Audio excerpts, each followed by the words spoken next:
A typical Ironman will train about 7 miles per week on the swim, over 200 miles per week on the bike, and typically somewhere between 30, 40 plus miles per week on the run.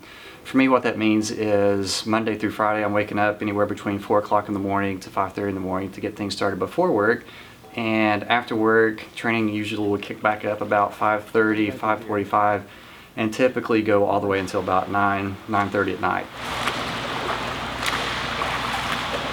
When we did our first Ironman in 2010, it's been an ongoing process, a year of build over build over build until we get to this point. The specific build for the Ironman World Championship for me started earlier this year. The Ironman World Championship is different from the other Ironmans because this is the World Championship. This is the king of the Ironmans, the original Ironman from Hawaii. One of the things that makes it different besides being the World Championship is that you have to actually qualify to get into this race. You can't just sign up for it.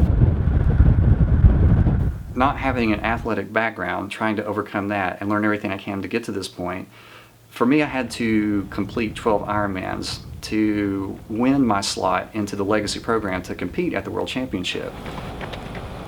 There are so many things that get thrown into your path that makes the Ironman challenging. On July 27th is when disaster struck for me. I was out on a 100-mile bike ride on a route that I've taken hundreds of times and done thousands of miles on a road that nobody is ever on. 21 miles an hour, I was over top of my handlebars on my bike. 2 dogs came in for my ride. By the time that I seen it out of my peripheral vision, it was too late. It happened in less than a fraction of a second. It was an immediate dead stop crash, and I flew right over top of my handlebars onto my face. When I was in the emergency room, the doctor came in. I had to do several different x-rays. We found out that I had broken my nose in 2 places. I had a lot of abrasions. I lost a lot of skin on my face. I fractured my hand coming in this way, and you can still see I've got some scar tissue trying to do its job there. I had whiplash in my back. I had frontal whiplash in my neck where my aero bars had raked across my throat. But the worst of it was I had to have some reconstructive surgery to put my lip back together. So they called in a cosmetic surgeon and told me that he understands that I'm training for the World Championship, but my job right now is to live. I spent all my time really still focusing on this race. Even though all these bad things happened, there was never a second that I really thought, I'm not going to be able to do this race. Keeping faith and having all of these people pray all the time and sending all these good thoughts and good vibes, I think really helped speed things along.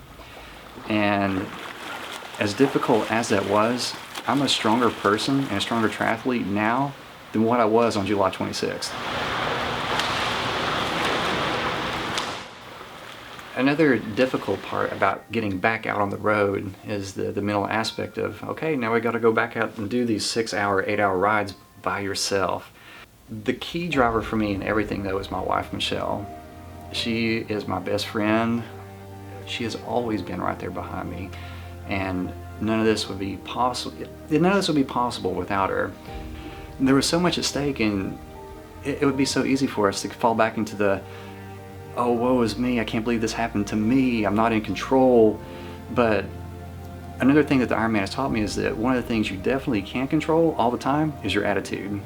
And I could have spent all my time focusing on all the negative, and I think that would have brought a lot of negative energy into me, and I would not have healed as quickly as what I did. The big lesson out of all this is even when you have moments of despair, again, keep your faith and believe in your heart that it's all going to work out, and don't deviate.